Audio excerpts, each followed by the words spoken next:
Imagine trying to architect this massive 72-minute progressive rock symphony. Right, which is already a huge undertaking. Exactly. It's a massive undertaking. But now, imagine trying to do that without knowing how to read or write a single note of music. It sounds totally impossible, honestly. It really does. Welcome to the deep dive, everyone. Today, we are extracting insights from a really massive, just the challenging sonic experience. Yeah, we're unpacking the newly released album called Primarï. Right, by the Hong Kong-based band ATHAK. And the artist behind this, Scarset Vincent, he operates entirely outside the boundaries of, traditional musical literacy. Completely outside of it. Yeah, and so our mission today is to decode how he built this imposing 9-track record.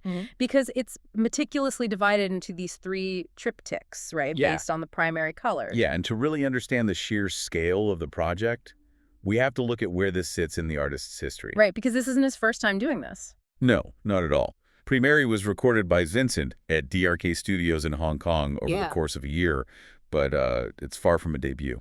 I think it's his 26th release or something. Exactly. It sits really deep within the ATHAK catalog. It represents the culmination of over 24 prior releases. Wow. Yeah, and it's this ambitious synthesis. He fuses traditional Chinese and East Asian instruments with the heavy, rhythmic textures of avant-garde psychedelic rock. And the mechanics of how he creates this, that's the hook that initially pulled me in. I mean, standard music theory is essentially like driving on a paved highway. Right, you have the rules. Yeah, you have sheet music that looks like a map, you have notes on a staff giving you clear street signs, and time signatures dictating your speed limit. Yeah, it's all laid out for you. But Vincent's process, it sounds like being dropped into a dense, uncharted jungle and navigating solely by the shifting colors of the stars. That's a great way to put it. Because he relies on synesthesia, right? He does, yeah. It is a profoundly visual way of processing auditory information. So what does that actually mean for his writing process? Well, when thoughts or memories or, emotions arise for Vincent, they don't manifest as a C-sharp or a 44-time signature. Okay. He literally sees patterns, sequences, and most importantly, he sees colors. That is so wild. Yeah, and because he doesn't utilize standard notation, he conceptualizes the whole composition as a physical painting. Like an actual physical canvas. Exactly. He visualizes how specific colors, which to him represent distinct sonic textures, how they bleed together, right down to the physical boundaries of the canvas holding the image. But I have to push back on that metaphor a little bit. Oh, how come? Because, a toddler can throw paint at a canvas and watch the colors bleed. Sure, yeah. If he is just improvising based on a visual hallucination of color, how does that not just immediately collapse into complete sonic mush? That's a very fair question. Because a 72-minute progressive rock epic, that requires intense structure. How do you pull a cohesive architecture out of just pure instinct? Well, the structure is generated through a highly rigid set of self-imposed physical limitations. Okay, so there are rules. Right. Vincent doesn't just throw sound blindly into the void. He relies on a strict 16-track limitation. Just 16 tracks for the whole album. Yeah. He begins by recording a click track, which is essentially, a metronomic audio pulse used to keep a continuous tempo. Like a metronome. Exactly. And that click track acts as the wooden frame of his canvas. Oh, I see. Once the frame is built, he limits himself to a maximum of 16 individual audio layers. So the complexity isn't coming from, infinite digital layering. Because a lot of bands today use hundreds of tracks. Far from it, yeah. From there, each piece is born the exact same way. He visualizes a color, finds a corresponding melody on a keyboard or a bass, a guitar or a drum kit. Right. And the moment he finds it, he just hits record. He doesn't write it down first. Nope. He improvises for tens of minutes at a time, following wherever the melody demands to go. He's bound entirely by his physical limitations on that specific instrument in real time. Yeah, so the interplay, the friction, and the complexity, they all emerge naturally from the interactions within those 16 strict layers. That completely reframes how we should listen to the rhythm of this album. It really does. Because if you listen to Primarï, you are going to encounter time signatures that feel, frankly, incredibly odd or disjointed. Aren't you disjointed? But if you realize he is treating those rhythms the way we treat natural spoken language, it totally clicks. Yeah, that's the secret to it. Like, when humans communicate, we don't speak in a mathematically perfect rhythm, right? No, of course not. Our sentences speed up when we get excited, we pause, we stumble, we rush to the end of a thought. We're doing it right now. Exactly. And he lets the music inhale and exhale with that same organic unpredictability. which is actually a perfect segue into the vocabulary of the sound. To paint these specific colors, Vincent leans heavily on a deeply avant-garde lineage. Okay, let's get into that. Primarily a subgenre called Zeuhl, and the ethos of rock in opposition, or RIO. Now, for someone listening who might have never stepped foot into the avant-garde progressive rock scene, those terms probably sound like alien languages. Oh, absolutely. So what does a Zeuhl foundation actually sound like in the room? Okay, so Zeuhl is a style of music invented in the 1970s by the French band Magma. Right, magma. Sonically, it is characterized by relentless, repetitive, hypnotic bass lines, complex jazz-infused rhythms, and a very dark, almost martial energy. It sounds intense. It can feel overwhelming, yeah. And then rock in opposition. That was a late 70s movement of bands that fundamentally opposed the commercial music industry's conventions. Like an anti-pop movement. Exactly.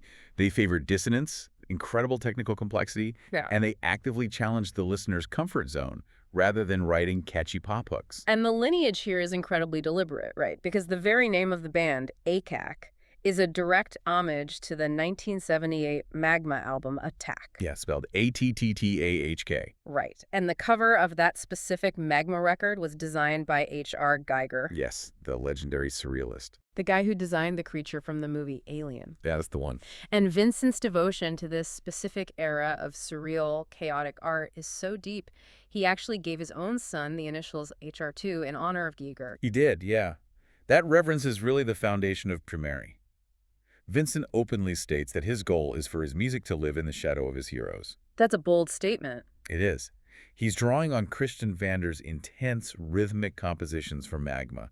He's channeling the frenetic, almost mathematically impossible drumming of Yoshida Tatsuya. From the Japanese band Ruins, right? Exactly. Plus, he's incorporating the chaotic avant-garde jazz philosophies of John Zorn and the hypnotic phasing repetition of minimalist composers Steve Reich. That is quite the toolkit. Yeah, he's taking these massive, challenging tool sets and using them to paint a deeply personal autobiography. So, knowing the tools, let's look at the canvas itself. Let's do it. The album is structured as a physical journey through 3 primary colors, beginning with the overwhelming expanse of blue. The Blue Triptych. Right, consisting of the tracks Bhlüe, in Nomine, Mechanichus, and Famïnh. And I gotta say, it demands absolute surrender right out of the gate. Oh, it really does. Because that opening track is a staggering 16 minutes long. Yeah, he doesn't ease you in at all. No. And the visual component sets the stage immediately.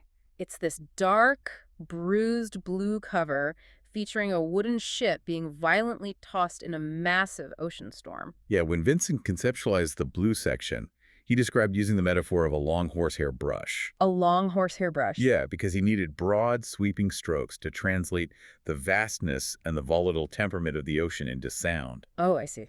To achieve this, he rooted the entire 16-minute voyage in rolling piano lines. Right, you can really hear that. The piano physically mimics the movement of water. Sometimes it provides a gentle, carrying current, and other times it just crashes over the rest of the instrumentation. It effectively traps you, the listener, on that boat. It's a maritime voyage moving from a common, safe homeland toward entirely unknown shores. You really feel the isolation. You do. You can hear the psychological toll of the sea in this triptych. You experience the sheer physical panic of the storm, where that Zeuhl rhythm feels like it's literally trying to drown you. It's very suffocating. But then, the music breaks into these moments of profound, eerie calm. It captures that terrifying quiet when the wind suddenly dies down, and you are left sitting in the dark, contemplating the fact that you somehow survived the night. And that psychological unspooling is heightened by the inclusion of distant, layered voices. Yes, the voices in the background. Vincent intended these voices to feel ominous, almost like an auditory mirage. Because when you are isolated at sea for that long, the mind begins to fracture. Exactly. Yeah. Now, interestingly, Vincent originally envisioned Bhlüe as the middle chapter of the album. Wait, really? It wasn't supposed to be the opener? Nope. But as he let his synesthesia dictate the flow, the music organically demanded to be the opening act. That makes total sense, actually. Yeah, because you cannot explore the new world until you have survived the terror of crossing the void. And because the blue section represents being utterly lost at sea, the psychological exhaustion of that 16-minute track makes you desperate for solid ground. You're just begging for it to stop spinning. Right. But when Vincent finally washes us ashore into the album's middle chapter, which is the yellow section, It isn't the safe harbor we expect. Not even close. No, it is a massive, disorienting industrial shock. The Yellow Triptych shifts the tone violently with the tracks Iyelō, and Sanguis Monsonis. And the visual artwork changes here too, right? Yeah, it transforms into a yellow-hued, cavernous descent filled with mythological, almost hellish imagery. Sounds intense. It serves as the bridge between the ocean and the eventual desert. Thematically, this color represents a massive geographic and personal shift for Vincent. A real-life shift? Yeah, he's translating his own lived experience of moving from the low-life suburbs of France into the overwhelming, dense crowds of industrial China and Hong Kong. Ah, okay. This is where the fusion of traditional East Asian instruments absolutely takes over the record. Yeah, they come to the forefront here. We are suddenly traveling through the mountains of Yangdongshan and the waterfalls of Yuqing. Exactly. To achieve this, he heavily integrates the Yangqin, which is a traditional Chinese hammered dulcimer, and the Er Hu, a two-stringed bowed instrument. Both beautiful instruments. Right, but what fascinates me is how he uses them. He isn't playing them to sound delicate or ancient. No, he is deliberately subverting their traditional acoustic beauty. How so?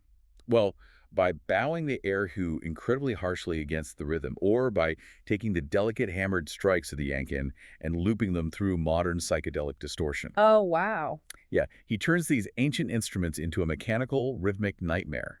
He uses them to express the most modern feeling imaginable, which is industrial alienation. It creates this incredibly tense, suffocating atmosphere. He's using the cultural sounds of his new environment to express the feeling of being totally lost within it. And the emotional arc of the Yellow chapter relies on a very specific metaphor, the metaphor of a snake. Okay, a snake. Tell me about that. Well, when you first step onto land, yellow feels jolly. It feels like bright sunlight. Right. It represents the naive dreams of change and the excitement of discovering a new culture. But then, as Vincent describes it, the snake asks for a caress. Oh, no. And the moment you reach out to embrace this new world, it bites you. So the initial romance curdles instantly. Exactly. The poison hits the bloodstream. Yeah. Vincent describes the poison turning the veins black, and the music reflects this biological breakdown vividly. You can really hear the shift. The optimistic sunlit melodies morph into chaotic, trance-inducing loops. The traditional instruments start to warp against the avant-garde rock, mimicking the sensation of a terrifying, inescapable acid trip. That sounds terrifying. It's meant to be. And the voices you hear in this section are entirely unintelligible. Unlike the mirage voices in the Bhlüe section. Right. Here they represent the dense crowds of passersby in a foreign land who you cannot understand. It reinforces the ultimate isolation of being surrounded by millions of people but being totally unable to communicate. Wow. And the toxicity of that Yellow chapter, it forces a breakdown. I mean, you can't sustain that level of panic forever. The body just gives out. Right. Eventually, the acid trip breaks, the poison runs its course, and we are left stranded in the brutal yet strangely hopeful final expanse, which is red. Yes. The concluding triptych. It delivers the tracks Rouge, Hïperdrïve, and Shorrt Ztro. And mirroring the opening of the album, it anchors itself with an absolutely massive composition. Rouge clocks in at over 19 minutes. 19 minutes. And the visual artwork shifts one final time, right, to a blood-red, desolate, apocalyptic landscape filled with skeletal figures. Yeah, it's very stark. And you know, if Bhlüe was painted with a broad, sweeping horsehair brush to mimic the ocean waves, red feels entirely different. Yeah, it feels sharp, dragging, almost violent. How is he generating that specific texture for the desert? He painted this section with the metaphor of a knife. A knife. Yeah, to translate that physical sharpness into sound, he fixed an ethereal fuzz on his pedal board. Oh, like a fuzz pedal for the guitar. Exactly. For those unfamiliar, a fuzz pedal takes a clean guitar or bass signal and clips the audio wave until it squares off. Okay. It distorts the note until it sounds thick, buzzing, and abrasive, almost like a swarm of bees. Right, that heavy buzzing sound. He uses this effect to create a slow, doomed desert crawl. It is the definitive sound of an ending. The pace drops. Life is terrible and slow here, ringing out like a gradual, inevitable descent. But within that descent, there is a highly specific recording detail that genuinely blew my mind. The drums, right? Yes, the drums. To capture the complex psychological feeling of reaching the end of a massive, life-altering voyage, Vincent decided to double the drums. Which is such a cool technique. And he didn't just layer them, he placed two completely different drum kits on the track, panning one entirely to the left ear and one entirely to the right ear. It is a brilliant way to translate internal emotion into physical stereo space. How does that break down exactly? Well, on one side of the audio channel, you have a drum kit that is dry, percussive, and simple, resembling classic intricate jazz. Okay, and the other side? On the opposite channel, you have a kit that is fat, deep, and mellow, heavily inspired by driving 70s rock. But wait, panning two completely different styles of drumming to opposite ears? Doesn't that just give the listener a migraine? You'd think so, yeah. How does that actually groove together without the rhythm just falling apart completely? It works because he is using the 16-track limitation to force them to communicate. Oh, because he can't overcomplicate it. Exactly. They aren't fighting for dominance. They are syncopating. It requires the listener to imagine these two drum kits as two halves of a single evolving personality. Wow, that's deep. Yeah, on one side you have the petulant, youthful energy, the naive person who first set sail on that blue ocean. Right. And on the other side you have the deep, weathered wisdom, the person who survived the storm, the industrial shock, and the snakebite. So they are playing together, working in tandem to build the rhythm of this final heavy march through the desert. And that march leads to a climax that is deeply resonant. It really is. The red section is dark and sanguine, yes, but Vincent intentionally engineered it to feel warm and reflective. You can feel that warmth at the end. As the 19-minute track concludes, he leans heavily back into the East Asian resonance, letting the traditional instruments ring out cleanly. Without the distortion this time. Exactly. It implies that while the journey ends in a desolate desert, there is profound peace in finally understanding the landscape. It was beautiful. The dualities he has been wrestling with for 72 minutes, the youth and the wisdom, the jazz and the rock, the East and the West, they finally reconcile. Man, let's synthesize this incredible undertaking. Because Primarï is clearly not just a collection of songs. Not at all. It is a staggering architectural feat of translation. Vincent has taken a deeply personal, geographical, and emotional life journey, moving from France to China, evolving from naive hope to bitter reality, transitioning from the violent ocean to the quiet desert. He put his whole life into it. He translated all of that lived experience into pure primary color. And then, without knowing how to write a single note of traditional music, he translated those colors into a 16-track sonic painting, using avant-garde Zeuhl rock and traditional Chinese instruments as his paint. It challenges our basic assumptions about how art must be constructed, Absolutely. We are so accustomed to structure being clean, codified on a neat 44 staff, and easily categorized.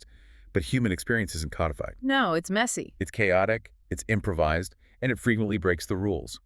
By imposing severe physical limitations on himself and relying entirely on raw improvisation dictated by the colors he sees, Vincent accesses a visceral rawness that meticulous pre-planning often sanitizes away. When you listen to this, even if 72-minute avant-garde psychedelic rock isn't your usual genre, it offers a profound shift in perspective. It definitely changes how you listen. Realizing that someone treats complex musical time signatures just like a casual conversation and treats audio frequencies like tangible, dripping it entirely changes how you can interact with any piece of art. It really does. It invites you to look past the technical execution and ask a much deeper question. What is the physical texture of this emotion? It proves that sometimes accurately expressing the complexity of a human life requires inventing an entirely new language. So as we wrap up this deep dive into the world of ATHAK and the imposing canvas of Primarï, we want to leave you with something to chew on. Well, homework. Exactly. Think about the architecture of your own life. If your deepest, most complex memories and your own personal geographical journeys had a primary color, what would it be? That's a tough one. And more importantly, if you had to translate that color so someone else could truly hear it, what instruments would you need to pick up?